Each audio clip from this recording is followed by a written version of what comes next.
श्री स्वामी समर्थ. स्वामी महाराज तुमच्या सर्व चांगल्या इच्छा पूर्ण करो ही स्वामींच्या चरणी प्रार्थना करते आणि आजच्या या नवीन व्हिडिओला सुरुवात करते. 2026 मध्ये महाशिवरात्र रविवार 15 फेब्रुवारी 2026 रोजी साजरी केली जाईल. हिंदू पंचांगानुसार फाल्गुन महिन्याच्या कृष्ण पक्षातील चतुर्दशी तिथीला हा सण साजरा केला जातो.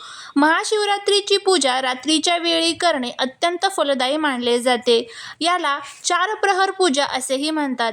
चतुर्दशी तिथीचा प्रारंभ हा 15 फेब्रुवारी 2026 दुपारी 5:04 होत आहे आणि चतुर्दशी तिथीची समाप्ती ही 16 फेब्रुवारी 2026 दुपारी 5:34 होत आहे. निश्चित काळ हा पूजेचा सर्वात शुभ मुहूर्त मानला जातो, जो रात्री 12:09 ते रात्री 1:01 फेब्रुवारी 16च्या पहाटेपर्यंत असणार आहे. या कालावधीत केलेली पूजा आणि अभिषेक सर्वात प्रभावशाली मानले जातात. रात्रीच्या 4 प्रहराच्या पूजेची वेळ ही प्रथम प्रहर जो आहे तर तो संध्याकाळी 6:11 ते रात्री 9:23 15 फेब्रुवारीला असणार आहे.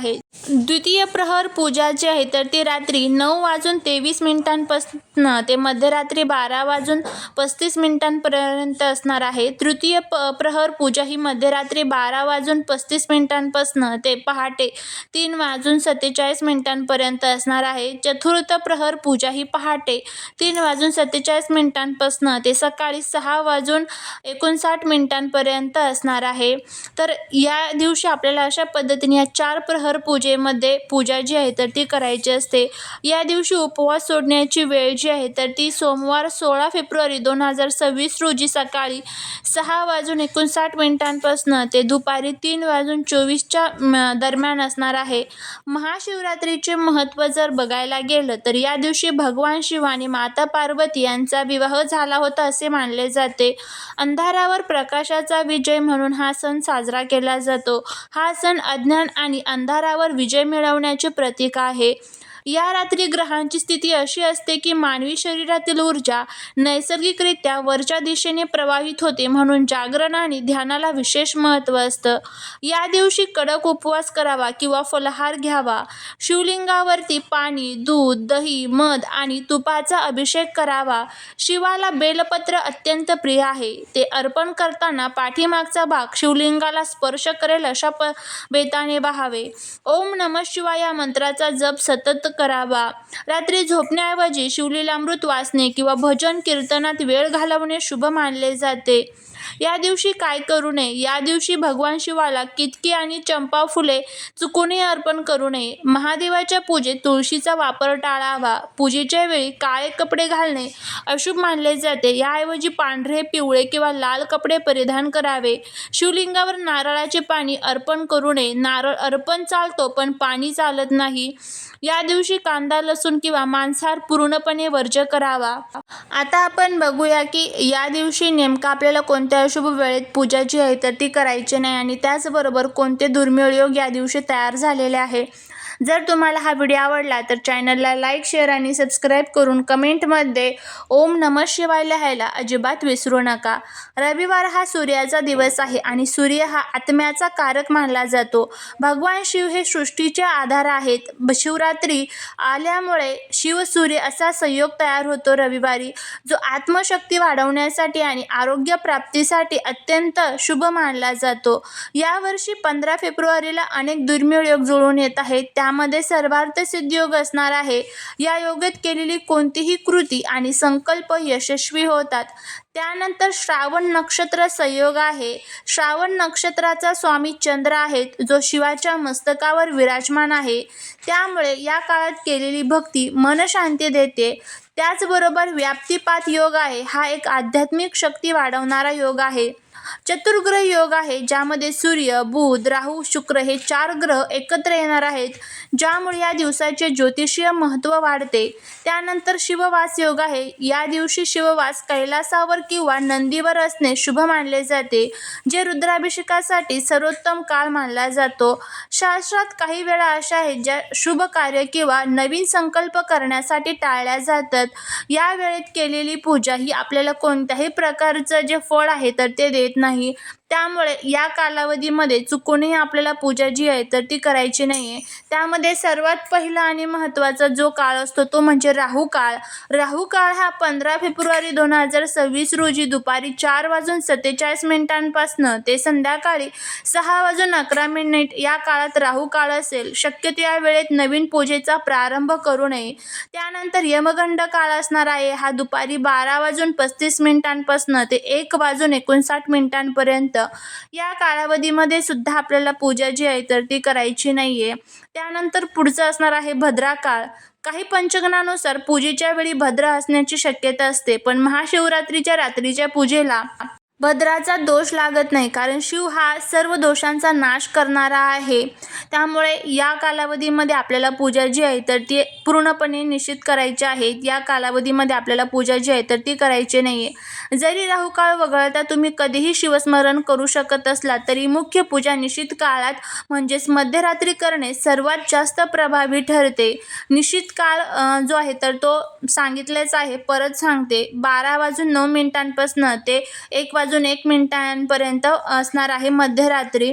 त्यानंतर तुम्ही संध्याकाळी 6:11 राहू काळ संपला की त्यानंतर रात्रीच्या कोणत्याही प्रहरात पूजा करू शकता. बघा, राहू काळामध्ये कोणती सावधगिरी आपल्याला बाळगायची आहे तर राहू काळात नवीन संकल्प किंवा पूजा न करता फक्त ओम नमः शिवाय या मंत्राचा जप करावा. बेलपत्र उलटे आपल्याला व्हायचे असते. बेलपत्राचा जो गुळगुळीत भाग असतो तर तो शिवलिंगावरती आणि वरती जो खरबुडा भाग असतो तर तो वरती अशा पद्धतीने व्हायचे आहे. आता आपण बघूया की शिवलिंगावरती नेमक्या कोणत्या वस्तू अर्पण कराव्यात आणि कोणत्या करू नये आणि ते का ते. तर त्यामध्ये सर्वात प्रथम आपण बघूया शिवलिंगावरती काय अर्पण करावे. पाणी आणि गंगाजल अर्पण करावे, कारण शिव हे अभिषेक प्रिय आहेत. पाणी अर्पण केल्याने मन शांत होते आणि आत्म्याला शांती मिळते. बेलपत्र अर्पण करावी. बेलाची 3 पाने 3 गुणांचे प्रतीक आहेत. अर्पण करताना गुळगुळीत भाग शिवलिंगावरती ठेवावा. दूध कच्चे अर्पण करावे. दूध हे सहारक असून त्याच्यातील उष्णता शांत करण्यासाठी थंड दूध अर्पण करावेत. मध अर्पण करावे. भस्म, विभूती, धोत्रा, पांढरी फुले अर्पण करावी. आणि शिवलिंगावरती काय अर्पण करू नये त्या आपण बघूयात. काही वस्तू पूर्णपणे वर्ज्य मानल्या जातात. त्यामध्ये सर्वात पहिला आहे ते म्हणजे तुळस, केतकी किंवा केवडा, फूल आणि त्यानंतर हळद, त्याचबरोबर कुंकू किंवा सिंदूर, नारळ, पाणी आणि शंखातलं जे पाणी आहे किंवा शंख जे आहे तर ते अर्पण करू नये. त्यामध्ये जे केतकीचे फूल आहे तर ते आणि केवड्याचे फूल अर्पण करत नाही. कारण का, ब्रह्मदेवाने जेव्हा शिवाच्या प्रकाशाचा अंत शोधण्याबाबत खोटे बोलले तेव्हा केतकीच्या फुलाने त्या खोट्या साक्षीत साथ दिली होती. त्यामुळे संतापलेल्या शिवाने त्यानंतर तुळस अर्पण करू नये. भगवान शिवाने जालंधर नावाच्या राक्षसाचा वध केला होता. जालंधराची पत्नी वृंदा तुळस हिने शिवाला आपल्या पूजेस्थान न मिळण्याचा शाप दिला होता, म्हणून शिवाला तुळस अर्पण केली जात नाही. हळद हे सौंदर्याचे आणि स्त्रियांचे प्रतीक मानले जाते. शिवलिंग हे पुरुष तत्वाचे आणि वैराग्याचे प्रतीक आहे, म्हणून त्यावर हळद चढवली जात नाही, परंतु माता पार्वतीच्या मूर्तीला हळद लावतात. तिसरं म्हणजे कुंकू.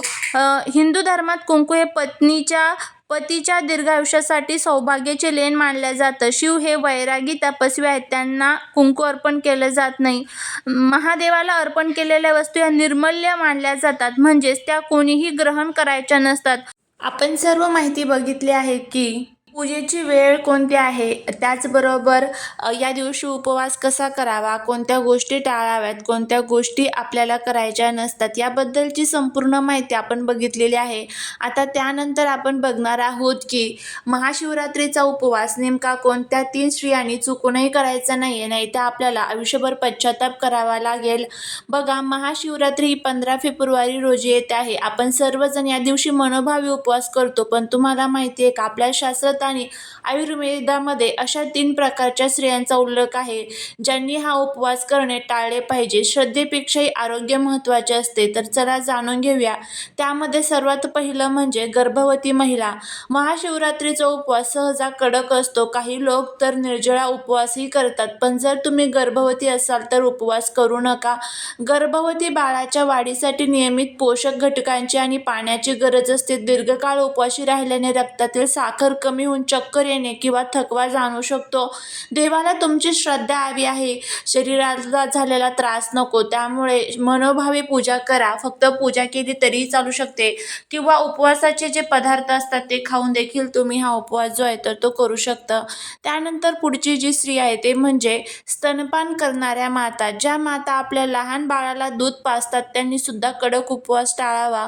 उपवासामुळे आईच्या शरीरातील ऊर्जेचे प्रमाण कमी होते, ज्याचा परिणाम दुधाच्या उत्पन्नावर होऊ शकतो आणि यामुळे बाळाला पुरेसे पोषक मिळणार नाही. बाळ चिडचिडे होऊ शकते, त्यामुळे हे सुद्धा आपल्याला टाळायचं आहे. त्यानंतर जी तिसरी स्त्री आहे ते म्हणजे ज्या महिलेला आपल्या मासिक धर्माचा पहिला, दुसरा, तिसरा किंवा चौथा दिवस आहे, अशा महिलांनी चुकूनही महादेवांचे जे पूजन आहे तर ते करू नये. तुम्ही उपवास करू शकता पण तुम्हाला पूजन जे आहे तर ते करता येणार नाही.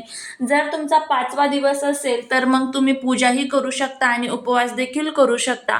त्याचबरोबर ज्या महिला आजारी आहेत तर त्या महिलांनी आपल्या तब्येतीची काळजी घेऊन त्यानंतरच आपल्याला उपवास जो आहे तर तो करायचा आहे. अशा पद्धतीने ही छोटीशी माहिती जर तुम्हाला आवडली असेल तर चॅनलला लाईक, शेअर, सबस्क्राईब करा. श्री स्वामी समर्थ.